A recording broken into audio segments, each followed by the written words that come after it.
Here's my latest Python game in the World of Games game form I created on AoPS here a few months ago. Okay, so this particular Python game is called Fishing with a Twist.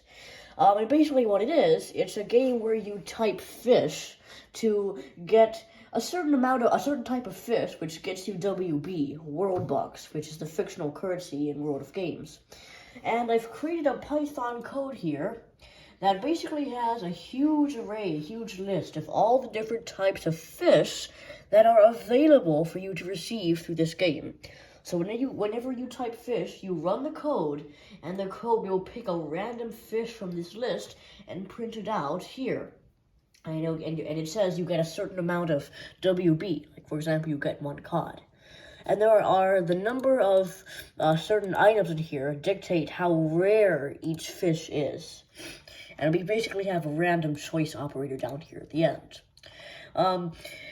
The other game I created called Lucky WB, where you get a certain random amount of WB, it basically operates on the same principle. You have a huge list of sentences or different WB earnings you can get, and it picks a random one from each list. I've created actually quite a few Python games like that in this form. I believe the Tower of Terror, which is another Python game. I also did that. So I think that's 3 I've created in this forum so far. Okay, and if you want to check it out on AoPS, if you have an AoPS account, World of Games is currently number 10 in user-created forums. Just go under Other Forums on the homepage, scroll down a bit, and you'll see World of Games TM.